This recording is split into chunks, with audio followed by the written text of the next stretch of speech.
What is up, Friday people? What's up, internets? I just realized, Shannon, that we have a story about whiskey, and I didn't pour myself any whiskey. What's I'm wrong with me? disappointed in you. I know. You're fired. Roger, why didn't you bring me any whiskey? I don't drink alcohol. Also, I don't like whiskey. I don't you're like. also not in the near proximity. Like Scotch. I don't like any of that. Yeah, but I have some. Any grain alcohol generally I don't like. You're against the grain alcohol? I like rum, and that's pretty much it.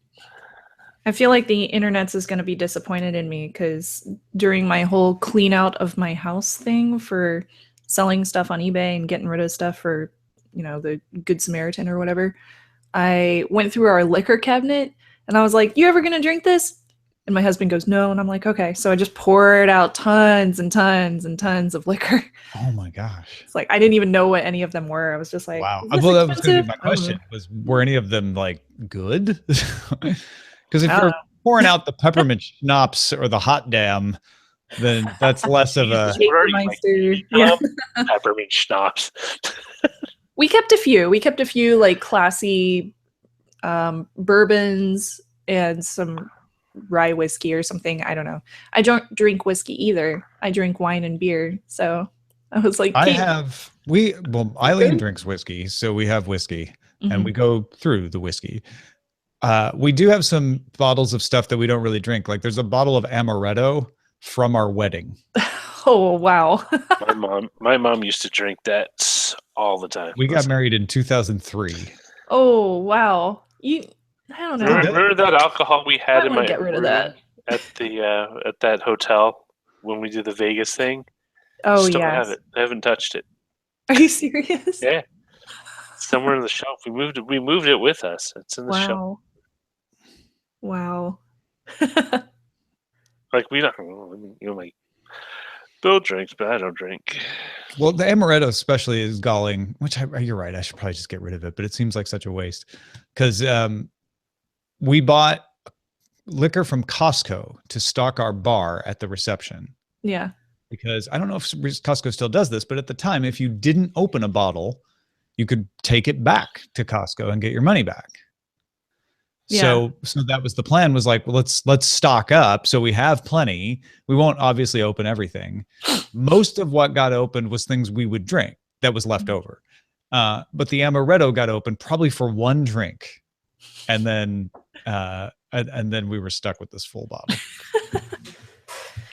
I feel like you should donate it to somebody who will appreciate it. Yeah, but who needs to donate liquor to, right? Like there's not like a charity that's like, we need liquor.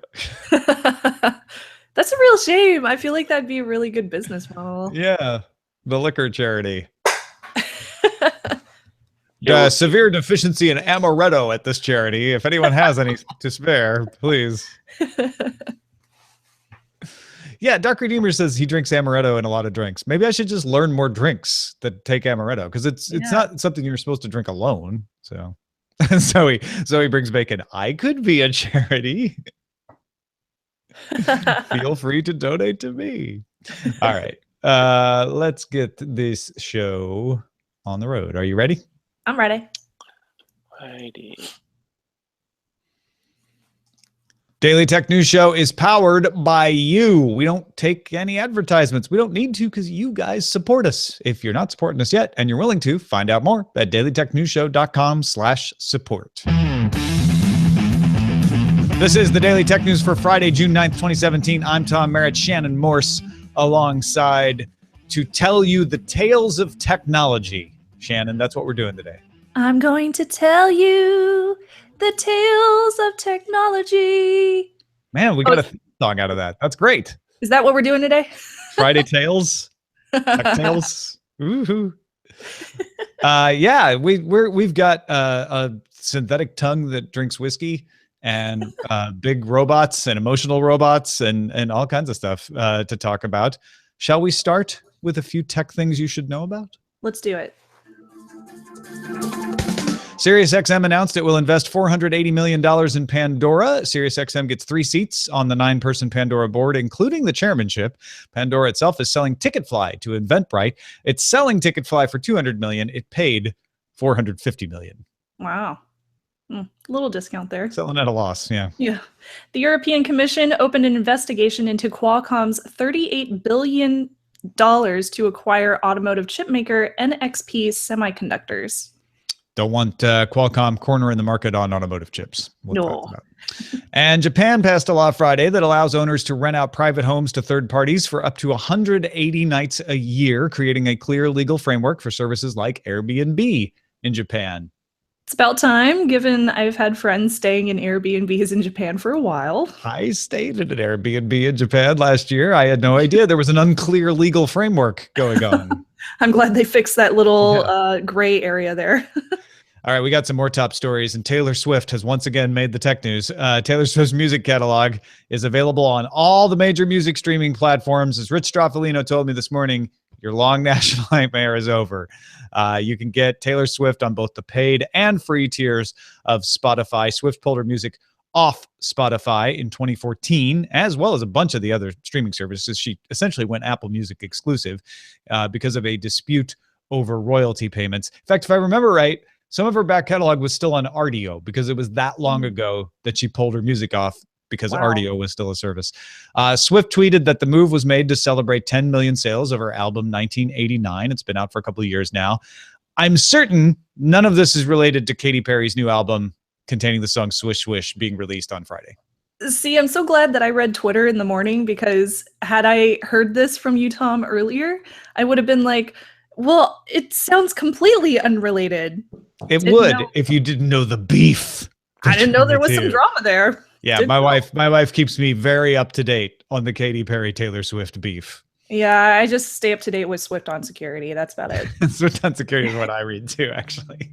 An Intel blog post celebrating 39 years since the 8086 processor was launched, including a couple paragraphs about emulation of Intel's x86 instruction set architecture, invoking the ghost of Transmeta, and pointedly saying, "We do not welcome unlawful infringement of our patents, and we fully expect other companies to continue to respect Intel's intellectual property rights." Can we just give them a little snap there? Microsoft announced Windows 10 for ARM with Qualcomm as a partner that would use emulation to run Win32 apps. So, okay, we don't know the details of this version of Windows 10 and how the emulation is going to work. Mm-hmm. I assume that Microsoft and Intel have a very, very close and good working relationship. It just seems weird for Intel to get all catty. Right? I mean, this post is celebrating 39 years of the 8086 processor by saying it's been almost 40 years. It feels like they looked for an excuse to make a post so they could put in this vaguely worded threat. It really does. Like, come on, if you Intel. Thought the Katy Perry Taylor Swift beef was weird, or didn't know anything about it. No, this is an interesting move because it's like a warning shot over the bow, right? Yeah, exactly.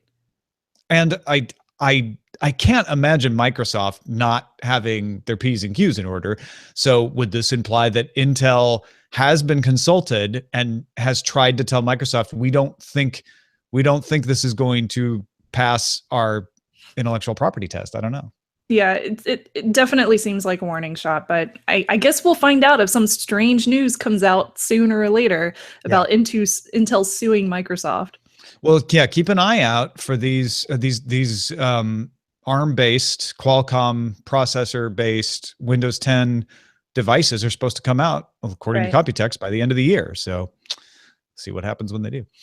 Speaking of Microsoft Windows Build 16.215 arrived for Windows Insiders on the Fast Ring Thursday. A bunch of changes in here that'll be showing up in the Fall Creators Update for everybody later this year. Action Center now has a separate section for apps. You can pin websites to the taskbar using the Edge browser. Cortana can create reminders from photos. So like if you take a picture of a concert poster, it can say, oh, let me add a reminder to you that concert is happening, stuff like that. You can also use something called the lasso feature to just circle something with, let's say you're looking at a PDF and make a reminder out of that. The handwriting panel gets more gestures, better editing, emoji support, automatic handwriting detection. There's a dictation option now, along with a bunch of other on-screen keyboard improvements for when you're using Windows in tablet mode. Microsoft also announced that Skype for Linux version 4.3 will stop working July 1st. Linux users will then be forced to use the Skype beta, which is a beta and also lacks like screen sharing and a bunch of the advanced video and audio controls. Yeah, that stinks. I'm so upset about this because I've used Skype so many times for, interviews and guest talks and stuff like that. And the only thing I use at work is Linux. So I realize I'm a very, very small percentage here that uses Skype on Linux, but we are out there. And I'm pretty sad that they're taking away like the screen sharing capability, which is very common for the type of work that I do.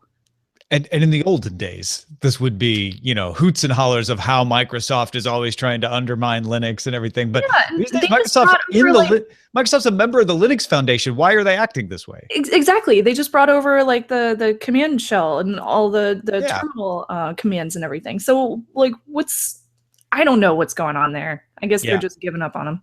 Well, it could be just trying to come up with another side. It could be that the old code base for Skype, which they have been constantly redoing the Skype code base, even on Windows, the old code base for Skype for Linux just wasn't going to continue to work. Mm-hmm. So they wanted to make a hard break. But why?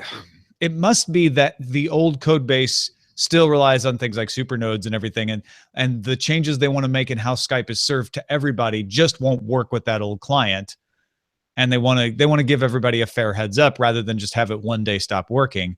But it is unfortunate that they don't have a 4.4 or a 5.0 version that they can just come out with. Instead, they've only got a beta. Huh. You actually might be onto something there. Yeah, that's what I smell when I sniff around. Moving on, and I'm going to do this name. I'm gonna guess Uwe Boons. Uwe Boons. Definitely Uwe though. Heidelberg University. Heidelberg for sure. Heidelberg University has developed a synthetic tongue that can differentiate between whiskeys based on brand, age, blend, and country of origin. You mix a sample into a fluorescent solution, and a unique reaction is given for each whiskey. So you will need to test known whiskeys one time to figure out what reaction goes with which whiskey. The solution was able to distinguish 33 different whiskeys from each other. Boons plans to create a version for red wine as well. It could also be adapted to detect counterfeit perfumes or drugs. I love that story. I think it's so cool, and it's so. I hope it doesn't take away from the ability of like winos to be able to do their own taste tests whenever you go to restaurants and stuff like that. But you mean wine connoisseurs? Because winos generally I think of as someone with a bindle and a paper sack around their bottle. Maybe I'm a wino, actually. As long as you're proud of it. Sommeliers and stuff like that obviously will still have a job telling you what red wine pairs well with your meat and all of that. But I think what this is good for on the whiskey side, and boy, good job Uwe Boons for actually using whiskey, because got everybody talking about this. On the whiskey side, it could be, is this a real bottle? Like I've got some verified bottles, and that's one of the weaknesses in it. It doesn't know the whiskey off the bat. You have to like put in the whiskey and go, okay, I've got Bullet Rye. That's the reaction I get with Bullet Rye. I'm certain this is a bottle of Bullet Rye. But then you could buy something maybe online and test it and go, did I really get what I was paying for? Is this is this a $80 bottle of scotch here? Or is this a $20 bottle of scotch that they poured in the $80 bottle of scotch's bottle? Stuff like that. And then when you start thinking about, detecting counterfeit perfumes or counterfeit drugs, which can, hurt people's health. Oh yeah, absolutely. And if you were able to develop this into like a small personal form factor that could fit in like, I don't know, your pocket or purse or something, you could totally take it out with you, like go to a restaurant or something and use it there. That would be really neat. Yeah, if they could make a compact version of it. And now you've got me thinking, okay, if you could make a compact version of this solution where you just put a drop in and immediately gets the reaction, could you start using some machine learning in there? Yes. Train it? Like once you've started to train it, could it then start to deduce like, well, I know these Isla malts have these profiles. So even though I don't recognize this one with my database, I'm going to guess it's an Isla malt, like that. They could make it cloud capable so that you can share your findings with other people, and then you can verify whiskeys even if you haven't touched your specific device. Right. How it or what the specific whiskey is. Right, because presumably it's it would have to be secure. It's going to react the same way each way. Yeah. So yeah, you just need I wonder if they're already working on a shared database like that. We can just build the plan for their business right here. Yeah. No, this is very cool. So yeah, good job, Heidelberg University. The Nikkei Asian Review reports shipping firms Mitsui OSK Lines and Nippon Yusen are working with shipbuilders, including Japan Marine United, to develop 250 self-piloting cargo ships. Artificial intelligence would plot the safest, shortest, and most fuel-efficient routes and could be in service by 2025. The AI would also be used to predict maintenance needs and reduce malfunctions. The first ship will retain a small crew to oversee certain operations, but the end goal would be for these things to just be remotely controlled by a captain who's on shore. Is he a captain if he's on shore, though? Like, is that's a ponderer. This is not the only effort to do this. Rolls-Royce is developing unmanned cargo ships as well, with an operations date of 2020. There's some other German companies working on this, according to Big Jim in our analyst Slack. So we are well on the road or on the waves to having self-piloting cargo ships. I think this is incredible. I think it's so cool. The one thing I would worry about would be, your ocean wildlife, if this would affect them in any way, but I don't know how cargo ships work with actual captains on board, so I couldn't make a comparison there. The only thing I really know about cargo ships is that you can track them with a little like software-defined radio from your own computer, and so now you can totally see which ones are coming into the cargo bay. Software-defined radio. You could hack it and you can't send out any packets to them. Yeah. You can't, not except for literal packets. Yeah. I think this that's a really intriguing question. I would imagine that the cargo ships themselves are going to operate in the water pretty much the same as they do with humans on board, but there might be an increased capacity because this is more efficient, which could have an impact on the ocean, on the marine ecosystem. And at the same time, because you can control them more finely, you may be able to do studies and figure out, okay, if we use these routes, it limits the impact. Oh, yeah. I'd like to see some research on that. Might be a positive influence on our econ. It could be used that way. Yeah. Hey, folks, if you want to get all the tech headlines each day in about 5 minutes, you can subscribe to Daily Tech Headlines. It's available on the Anchor app at anchor.fm. You can get that app. Anchor app lets you do calls into stations. I got a call today on Daily Tech Headlines that I answered. You can favorite a bunch of different people and listen to their shows. Scott Johnson, Jeff Kanata, Annie Gauss, a bunch of folks. So get that there. You can also get Daily Tech Headlines on the Amazon Echo or at a podcast reader of your choice at dailytechheadlines.com. Now, you may be sitting there saying, hold on, what about Boston Dynamics? Isn't that the big news of the day? Well, yes, SoftBank announced plans to acquire Boston Dynamics, the makers of the Big Dog robot, as well as Tokyo-based Shaft, S-C-H-A-F-T, from Alphabet. Shaft specializes in bipedal robot designs, and of course, Boston Dynamics specializes in robots that terrify you on YouTube, also known as mimicking animal and human movement.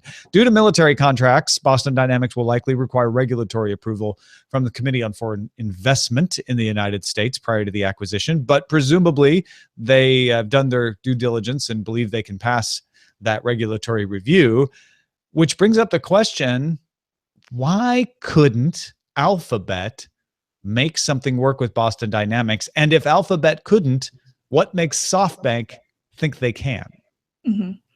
It's kind of a conundrum how Google or Alphabet has been able to acquire so many different companies and build them into amazing things. And yet when it comes to Boston Dynamics, it's like a puzzle for them. Like how can we take Boston Dynamics and turn it into something that's profitable? So even with this, Google, I believe they said that it was a quote from Jonathan Rosenberg, who said who was heading up Google's replicant effort to build consumer-friendly robots. He said, we as a startup of our size cannot spend 30+% of our resources on things that take 10 years. I mean, that's a lot of startups take 10 years to actually build something that is profitable, but they build it out with things like venture funding and credit and things like that nature. So why, when it comes to robotics, were they like, oh, well, we bought you a few years ago, but we're going to give up? I think Boston Dynamics particularly is a victim of the Larry Page crackdown. A few years ago, Larry Page took over as CEO and immediately started shutting down projects, saying, okay, we've spent some time throwing spaghetti. We spent some time throwing spaghetti at the wall to see what's stuck. The stuck things are staying. Android is staying. AdSense is staying. But a lot of this other stuff isn't. They kept a few long bets. I mean, they're still doing drone delivered internet. That's not something that's going to turn a profit tomorrow.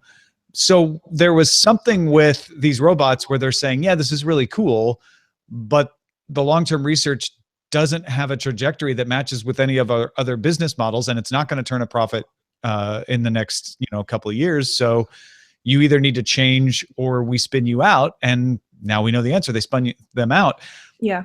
The other part of this to consider, don't forget Andy Rubin, the creator of Android, was in charge of that replicant effort at the beginning. A lot of things like Boston Dynamics were brought into Google because of Andy Rubin, who also then left. And now he's doing a startup that's trying to reinvent phones and home automation and more in line with the Android operating system stuff that he had done before.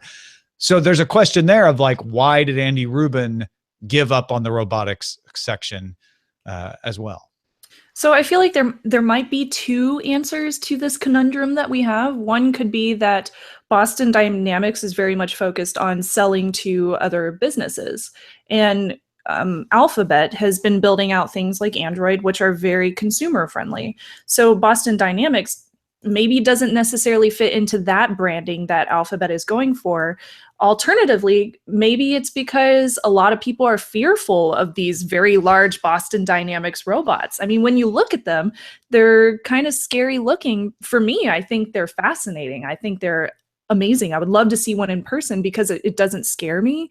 But I can understand why, based on seeing past Hollywood movies like The Terminator and everything, that we could look at Boston Dynamics robots and think, oh, we don't want this to happen. So maybe Alphabet is trying to keep their branding safe and keep it a positive name by, leaving Boston Dynamics in the dust, just selling them off to somebody else and makes somebody else have to deal with them as their own problem.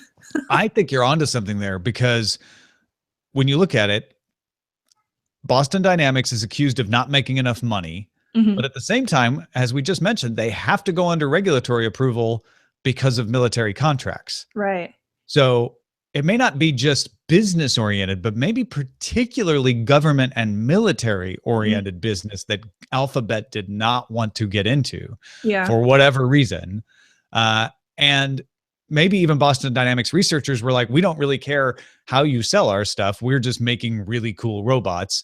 And that's a not uncommon researcher attitude, which Alphabet may be saying, well, you need to stop making these things that really fit towards a particularly military use. Whereas SoftBank may look at this and say, we've got ideas for how to use this that would be non-military. And the reason I bring that up is SoftBank owns Aldebra Robots, makers of Pepper. Pepper is that cute little robot that can read and respond to human emotions. And now that I think about it, a lot of these videos of the big dog from Boston Dynamics show us kicking the big dog to try to knock it over. If we add Pepper's emotional responses to big dog, it could be a disaster. It could be. Stop kicking big dog right away. We might end up with some Cylon-esque problems for planet Earth here. Sorry, I got sidetracked there. Where I was going with that is, one of the things with Pepper is she's very human in her relationships with us, but looks like a pawn, right? Just kind of. Well, she really does. She does in real life too. I mean, she's short and small, but I got to interact with one shortly. in Japanese, so I had no clue what it was saying to me. But there was one set up in a mall, so it was giving directions to people and answering questions about the stores, basically.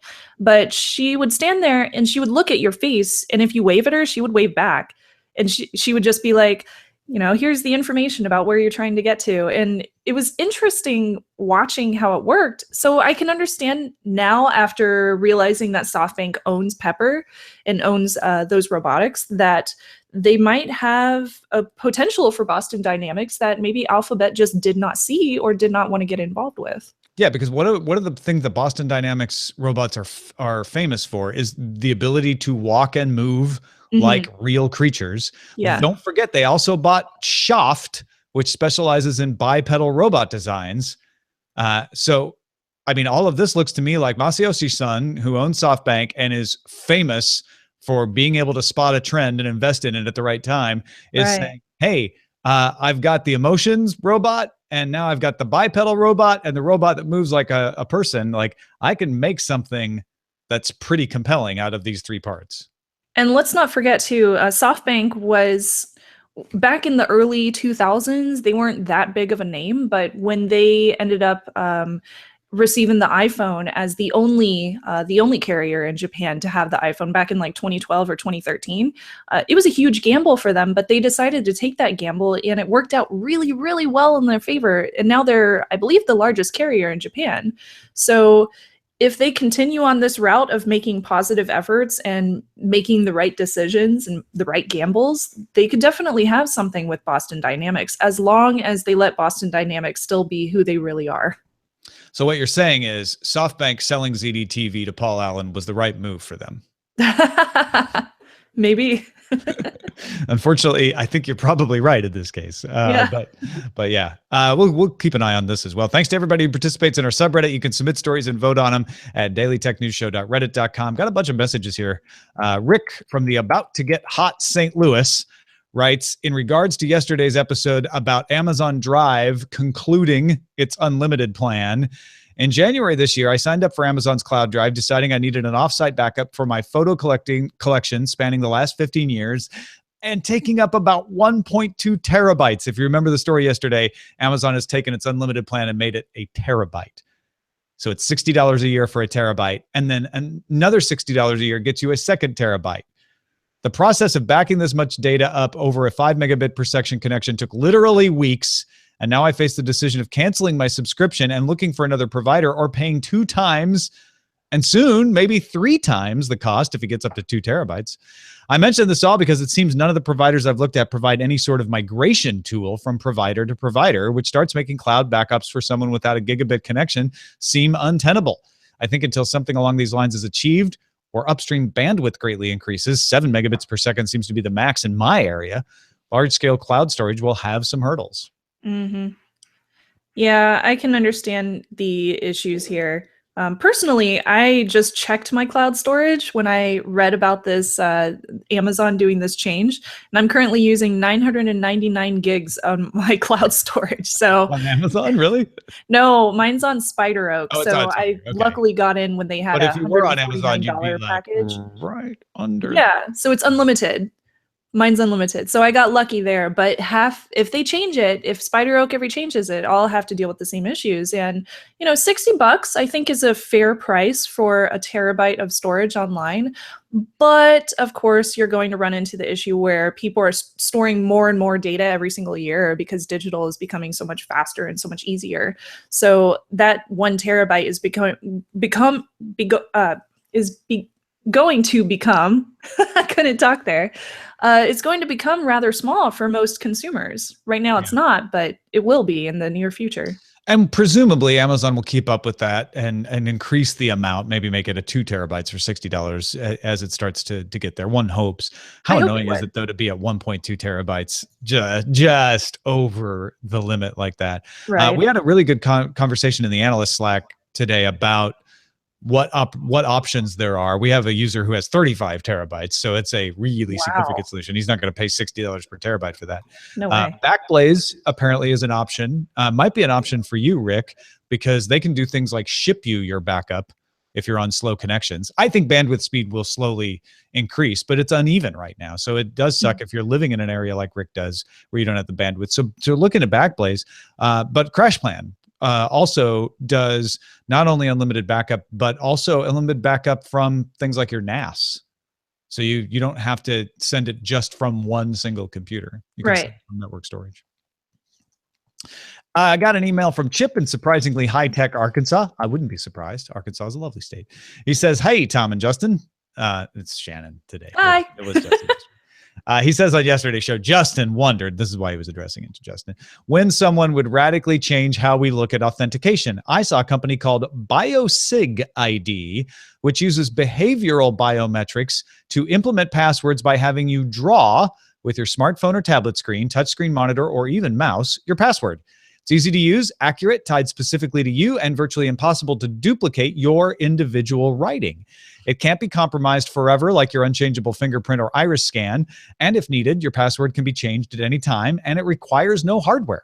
It's a radically different yet radically simple way to do authentication. I don't work for BioSig ID. They just came to mind when listening to the topic. If you want to check them out, they're at biosig-id.com. But Tom, what if you lose your fingers? That is a problem. You'll have to learn to draw a different way. With your nose. Have password recovery. Yeah, I mean, this solves a lot of the problems with memorizing passwords. And because it can use that kind of machine learning to say, like, even if that's the right pattern, it's not being drawn in the way that person would draw it, is pretty interesting. So it kind of builds in another factor. It's still having to have you remember to draw something. Yeah, which I don't know. I'm pretty terrible at drawing things and writing for that matter. So I prefer having an online digital password. Yeah. We spent yesterday trying to figure out why nobody's talking about getting rid of passwords anymore. And Scott wrote in and said, I think we should have all passwords work like two-factor authentication tokens. Have an app like Authy that when you want to log into a site, you just use the password that is randomly generated every 30 seconds. That way you have people using two-factor authentication without them knowing, and they don't use dumb passwords. Well, the problem with that, Scott, is then it becomes one factor. If you're just using the Authy to log in. Yeah. So you'd still want a second factor, but it's a good idea. You would have to have that second factor authentication, especially just in case Authy got compromised or something. Maybe that's where iris or fingerprint or even drawing a scribble comes in. I mean, that was Project Abacus from Google. Was the whole thing was it was going to just know by the way you used your phone, by the way you moved, they were going to be able to tell you from someone else. And then we run into the problems of compromisation. Yeah. Just a thought from Nick. I have finished listening to your show. One thought struck me when you all said you could see no obvious downside to Facebook making it easier for constituents to bilaterally communicate with their representatives. Would this influence elections? Now, to put this in context, I'm based in the UK, and the polls for our general election close in 30 minutes. So he wrote this before the polls closed. In the last week, I have put a concerning amount of political pamphlets into the recycling bin. I have no doubt that if the system you describe is implemented, the local sitting member of parliament would have been using this as an additional promotion/election tool. It also sounds like it would be a tool to be unavailable to his as yet unelected opponents, hence the potential to influence elections. Clearly the devil's in the details, but it'd be interesting to see how this develops. That's a question, Nick, because any elected official can use their official means of communication as a campaign tool, but there are laws against them using it in certain ways. So maybe those laws need to expand to apply to these Facebook town hall constituencies. Perhaps. All right. Well, if you're wondering where Len Peralta is today, folks, he is in New York being a very proud father as his son accepts an award at Carnegie Hall. So I'm super proud of Len and his son. Congratulations to them. I actually bought a copy of the award-winning art, and you can too. You should go check it out, lenperaltastore.com. In the meantime, it was great having you here, Shannon. Thank you. It's so exciting to be here as well. Really appreciate it.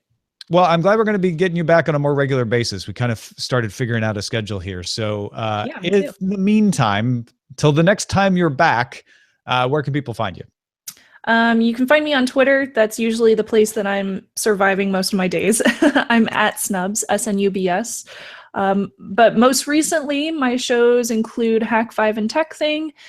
We just reviewed this amazing 8K monitor on TekThing, and it looks incredible. Like, I was a little bit speechless when I was looking at this thing. So you can check out all my shows over at hak5.org or tekthing.com.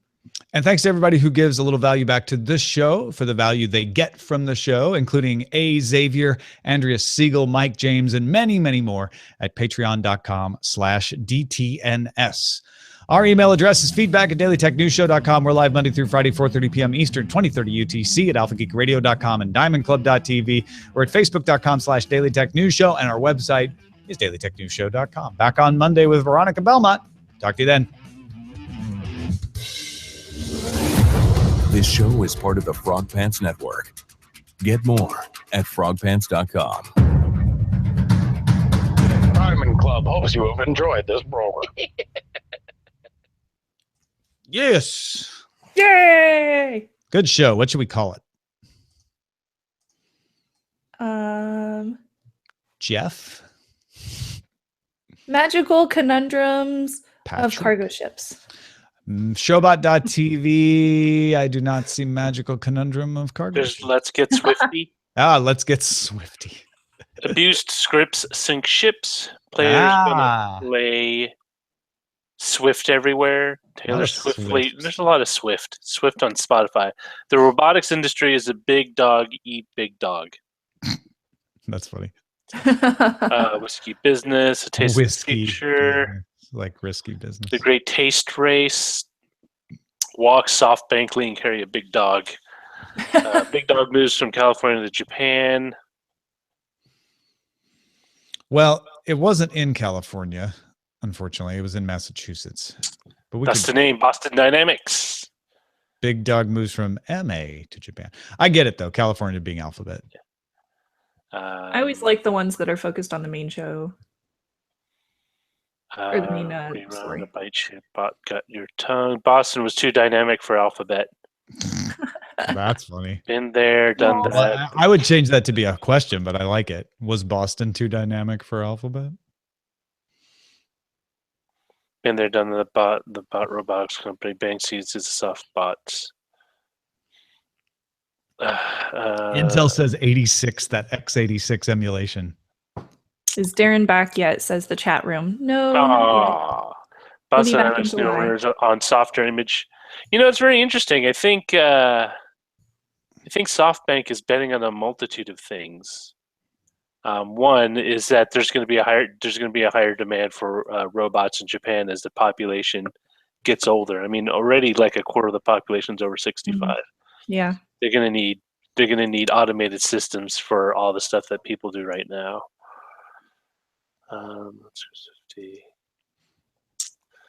We run a bite ship. Bite ship. Instead of a tight ship. Banksy is a soft bot. Alphabet kicks the big dog. I really like Boston was Boston too dynamic for alphabet. That's good. I'll vote for that. Shannon, do you have a preference? That one's good. Boston was too dynamic. Boston was too dynamic for alphabet. Yeah. Ooh. Wicked. And one minor alteration. Was Boston too dynamic for alphabet? Sounds like a Batman cliffhanger. No. You'll never catch me, Batman.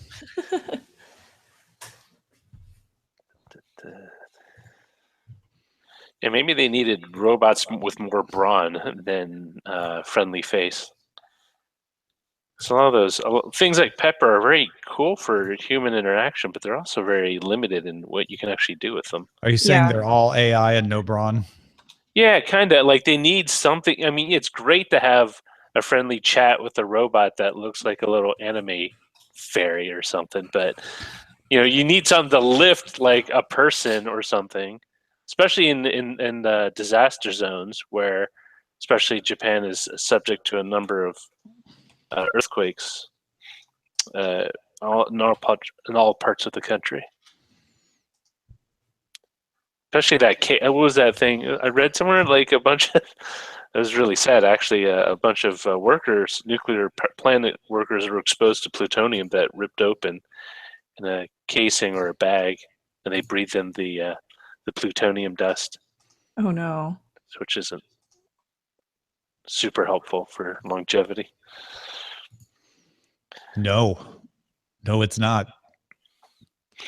Hold on, I'm fixing there. We had a typo on the yesterday's title. Someone just pointed out. I want a robot sushi chef. You put in the You just put in the ingredients. Fish, the fish and the nori and the rice. Everything. Be awesome.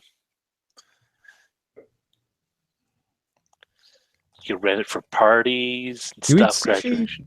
Huh? Do you eat sushi? Yeah. What about you? What makes you think I don't eat sushi? Yeah. I love sushi. Yeah. Nothing made me think you don't. I just didn't know if you did or not. I've never seen you eat sushi. I've never seen you eat. Yes, you have.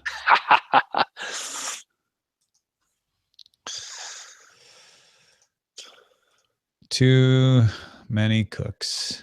Too many fish. Wow, we got a lot of food illusions in our titles. It's because you're part foodie. Also because we do the show shortly after lunch.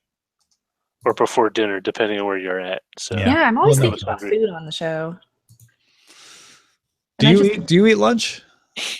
I have to. I eat like 4 meals a day. Oh, so you have second breakfast and all that. Yeah, I'm a hobbit. Your hypermetabolism. I guess so. I usually have cereal for breakfast and then like some light meal for lunch while I'm at work. And then I get home at like 5 and I'll have another meal and then I'll have a late dinner. Actually, now that I'm thinking about it, I kind of do the same thing. I have muesli for breakfast and coffee, and then I'll have like a salad or something for lunch. Then I'll always have like a Lara bar or something in the afternoon. I'll have some other kind of snack around 5 or 6, like bread and butter or crackers, and then I'll have like my dinner, whatever that is, later. Well, it's good to kind of break up your meals during the day, as long as they're lighter meals that are within the guidelines. Mm-hmm. I don't do that though. I just eat whatever the heck I feel like eating. You're just eating ice cream every time. Like yesterday I had a salad for lunch and then I got home and I was like, I'm hungry. So I had spaghetti and then I had pizza. Yeah, but you had a salad. That's just water mostly and roughage. Eventually, after 4 hours. There were fruits and stuff in the salad. No, believe me, I used to eat salads all the time for lunch, and all it does is make you hungry for dinner. Seriously, I was so hungry yesterday.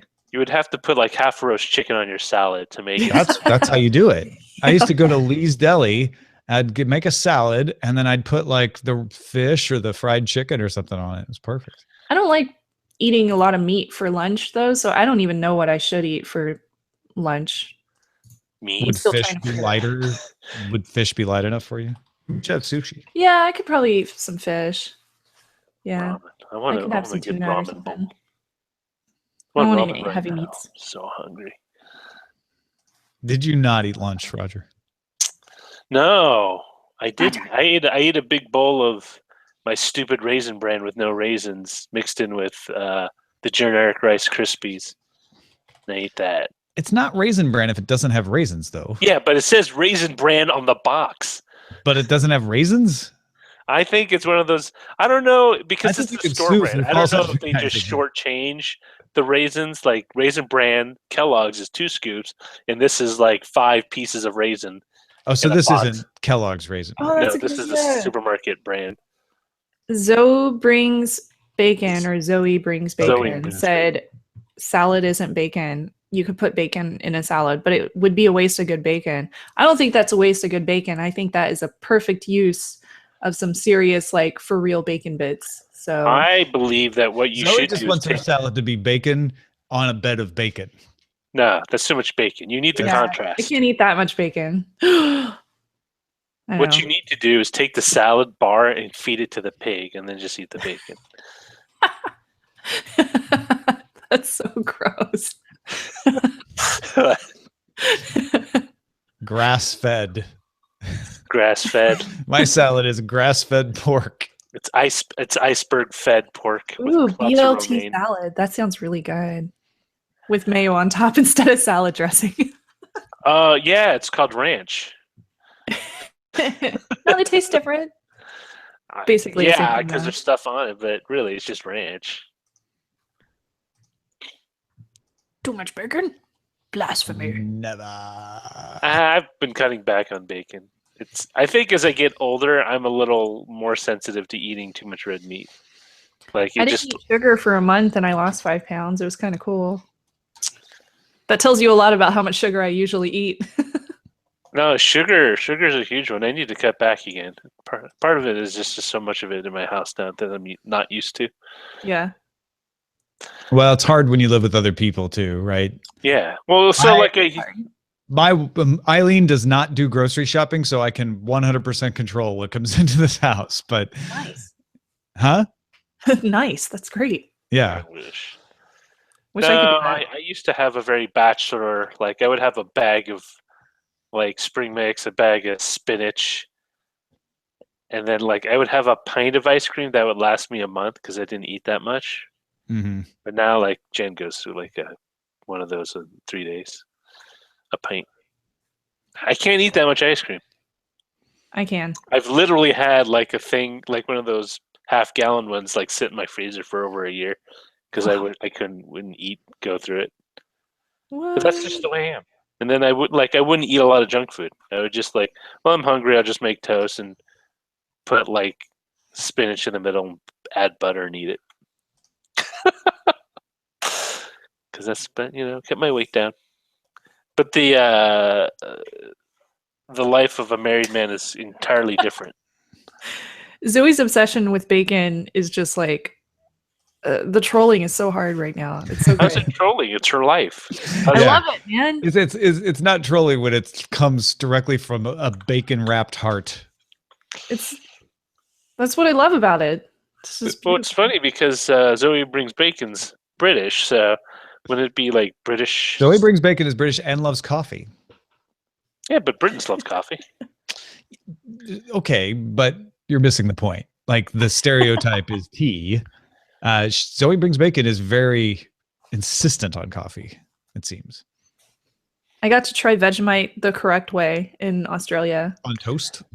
Yes. With butter. No, that's bogus. Everyone says that's the way. No. When I was there, everyone ate it whatever which way. Most kids like it straight on bread, and they'll just eat it that way. It's nasty. Weird. Yeah. Although it also tastes good with olive oil.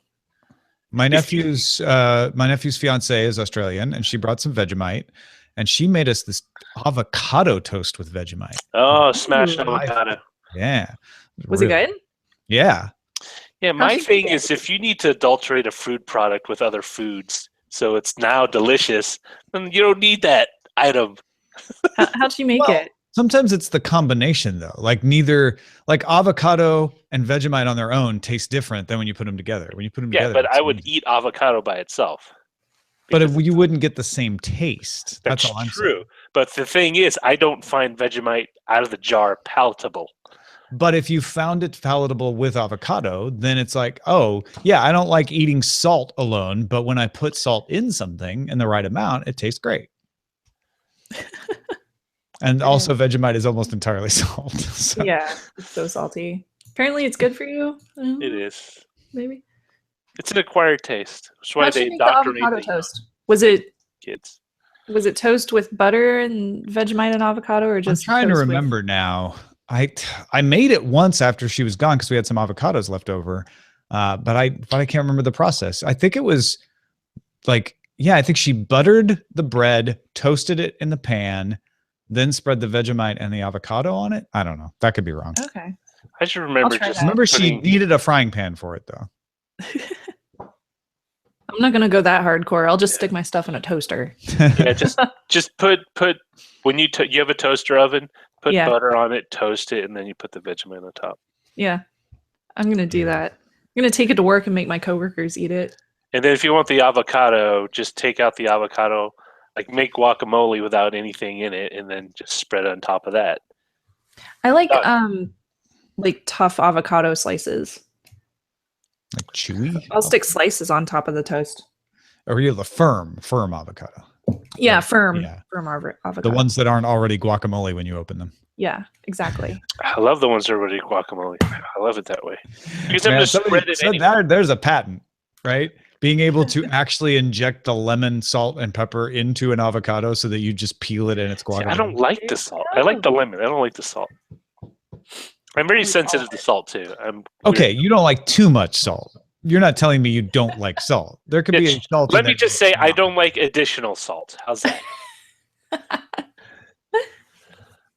Like I will not like I've seen people add salt to like, oh, I got a plate of eggs and a side of toast. I think that's a different thing than what I was saying. You put a light amount of salt in any guacamole, it makes it better. I know. That's why I don't like most guacamole. I prefer it without I think salt. you're having crappy guacamole. I think. Well, then maybe I just have a tongue that tastes a whiter. You do taste salt. Like you complain about salt at times where I'm like, I can't even taste salt. And I don't smoke. What an interesting conversation that just built up over Vegemite. I know, right? That's the brilliance of because Roger you and smoke, I Tom. having done. That's my argument for everything. It's like, oh, this food's too salty. The cook must smoke. No, I know that's your argument. That's why I was like, and I don't smoke, so don't go there. Yeah, Roger and I have been podcasting since 2005, if it doesn't show. A little bit. We've known each other even longer. And we've known each other longer. 2005. Wow. Yeah.